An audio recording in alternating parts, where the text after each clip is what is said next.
نے کہا دو باتیں میں نے آپ سے کرنی. دوسری چیز, میاں بیوی کے اخلاق کیسے ہو شادی کرنے کے بعد. یہاں ایک بات اور بھی یاد رکھیں, ہمارے ہاں زندگی میں ایک بہت بڑا لمحہ فکریہ ہے. یار شادی کر رہا ہوں میں اپنے بیٹے کی, نئی کے پاس جائیں گے, اسٹیمیٹ لگوائیں گے, میں نے اتنے بندوں کو بلانا ہے, اس کا خرچہ کتنا آئے گا بتاؤ. یار میں نے اتنے بندوں کو بلانا ہے, کتنے ٹینٹ سروس کا خرچہ آئے گا بتاؤ. میں نے فلاں چیز منگوانی ہے, بتاؤ کتنا خرچہ آئے گا. 3 ماہ سے ہماری ٹینشن ہوتی. کرتے ہیں کہ نہیں کرتے؟ لیکن میرے بھائی جس چیز کے لیے کر رہے ہیں اور وہ شادی ہے, جس بندے کی شادی ہو رہی ہے, ذرا اس سے پوچھو کہ تو نے کسی اہل علم سے جا کر یہ پوچھا ہے کہ شادی گزارنی کیسے, شادی کا پہلا دن کیسے گزارنا ہے, بیوی کے ساتھ رہن سہن کیسے کرنا ہے. میرے گھر میں باپ بھی ہے, بوڑھی ماں بھی ہے, میرے بھائی بھی ہیں, میری بہنیں بھی ہیں, اب میری بیوی بھی آ گئی ہے, ان کے حقوق کیا ہیں.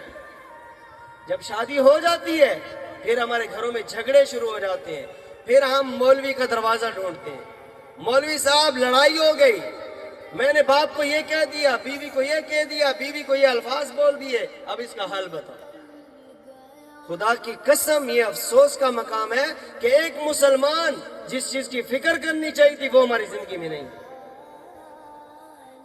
تو میرے بھائی شادی جب کریں تو شادی سے پہلے اپنے بچے کو, یا جو نوجوان بیٹھے ہیں, کم از کم 2-4 دن پہلے یا کوئی کتاب پڑھ لیں یا کسی عالم دین سے کچھ مسائل پوچھ لیں کہ ضرورت ہے زندگی کے کچھ باتیں بتا دو شادی کے بعد, تاکہ میں غلط قدم نہ اٹھا کر.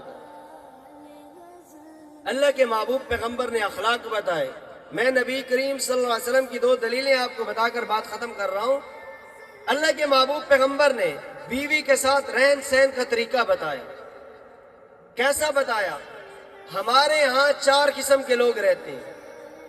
پہلے قسم کے لوگ وہ ہیں جو شادی کرتے نہیں ہیں, غلط کاریوں میں, گناہوں میں زندگی گزارتے ہیں, یہ غلط ہے. دوسرے نمبر پہ ہمارے معاشرے میں وہ لوگ ہیں جو شادی تو کر لیتے ہیں لیکن وہ شادی کے اندر بیوی کے پیچھے چلتے ہیں, آگے نہیں چلتے.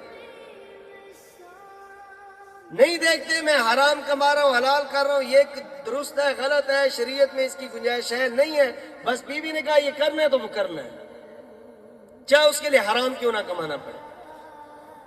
اور تیسرے نمبر پہ ہمارے ہاں وہ لوگ ہوتے ہیں کہ جو بیوی کے ساتھ میانہ روی کے ساتھ اس کے حقوق کا خیال رکھ کے چلتے ہیں. اور چوتھے نمبر پہ وہ لوگ ہوتے ہیں جو بیوی کی ان زندگی کی عزت کی, حقوق کی پرواہ نہیں کرتے. اللہ کے محبوب پیغمبر نے حضرت عائشہ رضی اللہ تعالیٰ عنہ کے بارے میں آتا ہے, حضرت عائشہ فرماتی ہے کہ اللہ کے نبی نے ایک موقع پر مجھے فرمایا کہ اے عائشہ دودھ کا پیالہ لے کے آؤ, میری دودھ پینے کی چاہت ہے. حضرت عائشہ دودھ کا پیالہ لے کے آئی. یہ شادی شدہ لوگوں کے لیے بہت بڑی بات میں کر رہا ہوں. حضرت عائشہ نے جب پیالہ دیا, اب ہم اپنے اخلاق کو بھی دیکھیں, میرے نبی کے اخلاق بھی دیکھیں. ہم شادی کرنے کے بعد بیوی پانی بھر کے لائے, اگر ہمارے اخلاق گر جائیں تو پانی میں ہمارے اس کی انگلی بھی چلی جائے گلاس میں, تو ہم گلاس کو دیوار پہ پھینک کے مارتے ہیں کہ سارا پانی پلید کر دیا, جاؤ دھو کر دوبارہ پانی بھر کے لے. ہمارے یہ اخلاق ہے. سنیں میرے محبوب پیغمبر کے اخلاق کیا تھے. حضرت عائشہ فرماتی ہے کہ اللہ کے نبی نے فرمایا دودھ لے کے آؤ. جب میں دودھ لے کر آئی تو اللہ کے نبی نے فرمایا عائشہ پہلے تم پیو, اسی پیالے سے پہلے تم پیو. جب میں نے دودھ پیا تو اللہ کے نبی نے فرمایا کچھ بچاؤ. جب میں نے بچایا تو اللہ کے نبی نے اسی جگہ سے پیا جہاں سے میں نے پیا. اخلاقیات تو یہ بتائے. فرمایا آپ صلی اللہ علیہ وسلم جب مسواک استعمال کرتے تو فرماتے عائشہ مسواک لے کر آؤ اور دانتوں میں چبا کر مجھے دو, اپنے دانتوں سے چبا کر مجھے دو. میرے بھائی یہ اخلاق بتائے میاں کو بیوی کے ساتھ گزارنے. ایک موقع آیا جنگ سے واپسی, اللہ کے محبوب پیغمبر کی عادت مبارکہ تھی جب جنگ پہ جاتے تو ایک بیوی کو اپنے ساتھ لے کر جاتے. اللہ کے نبی کی 11 بیویاں تھیں. کتنی بیویاں تھیں؟ سب کو یاد ہونی چاہیے. کتنی بیویاں تھیں اللہ کے نبی کی؟ 11 بیویاں تھیں. اللہ کے محبوب پیغمبر جب بھی کسی سفر پہ جاتے تو ایک بیوی کو ساتھ لے کر جاتے. پرچی قرعہ ڈالا جاتا، جیسے ہمارے آج پرچی ڈالتے ہیں، قرعہ ڈالا جاتا، جس کا نام نکل آتا وہ سفر پہ جاتا. اور عام طور پہ ازواج مطہرات حضرت عائشہ کو کہتے تم ساتھ جاؤ. حضرت عائشہ فرماتی ہیں ایک جنگ پہ گئے اللہ کے نبی، میں ساتھ تھی، واپس آنے لگے، راستے میں اللہ کے نبی نے صحابہ کو فرمایا کہ تم آگے نکل جاؤ. میں اور اللہ کے نبی پیچھے رہ گئے. اللہ کے نبی نے فرمایا ابھی ہماری شادی کے نئے دن ہیں. تو اللہ کے نبی نے فرمایا عائشہ دوڑ لگائیں، بھاگیں. تو میں نے کہا یا رسول اللہ بھاگے. تو میں بھی بھاگی، اللہ کے نبی بھی بھاگے، لیکن اللہ کے نبی نے قدم ایسا رکھے، میں آگے نکل گئی. تو اللہ کے نبی نے جس جگہ تک بھاگنے کا کہا میں وہاں پہلے پہنچ گئی. تو اللہ کے نبی نے فرمایا عائشہ تو جیت گئی. پھر ایک موقع آیا، میں اللہ کے نبی کے ساتھ تھی. اللہ کے نبی نے فرمایا عائشہ بھاگے، دوڑ لگائیں. تو میں نے کہا یا رسول اللہ ضرور. دوڑ لگائی تو اللہ کے نبی بھاگ کے اس جگہ پہ پہلے پہنچ گئے جہاں تک بھاگنا تھا. تو اللہ کے نبی نے فرمایا کہ آئے عائشہ اس دن تم جیتی تھی، آج میں جیت گیا، برابر سرابر ہو. تو میرے بھائی یہ اخلاق بتائیں میاں کو کہ بیوی کے ساتھ کیسے رہیں، اور بیوی کے اخلاق کیا ہے میاں کے لیے. میں نے کتاب میں پڑھا، علماء کرام فرماتے ہیں کہ اگر گھر میں شوہر تھکا ہوا آئے، کام سے آئے، اور ایک مرتبہ کہہ کر یہ کہہ دے کہ السلام علیکم، کیا حال ہے، آج کا دن آپ کا کیسا گزرا، بیوی کی ساری تکلیف دور ہو جاتی کہ میرا شوہر اتنی حالت کے باوجود میری فکر میں رہا اور آتے میرا حال پوچھے.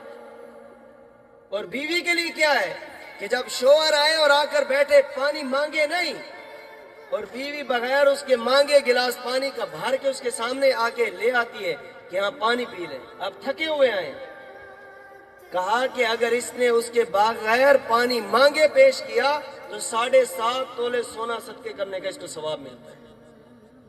اگر شوہر نے کہا کہ پانی پلاؤ، مجھے پیاس لگی ہے، تھکا ہوا آیا ہوں، اب اگر اس نے پانی دے دیا، فرمایا تب بھی اس کو 7.5 تولے چاندی صدقہ کرنے کا ثواب ملتا ہے.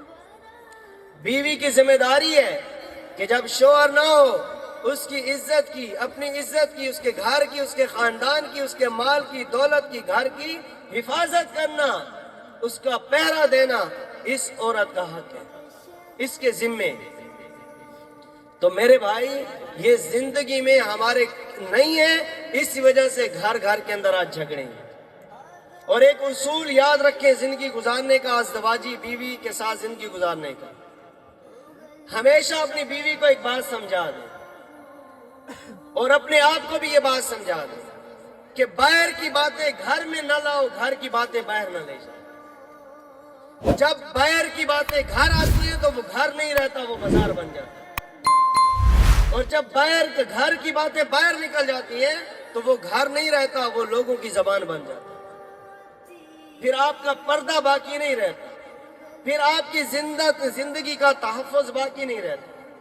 اصل زندگی یہی ہے کہ میاں سے تلخ کلامی ہو جائے تو بیوی معاف کر دے، بیوی سے تلخ کلامی ہو جائے تو میاں معاف کر دے.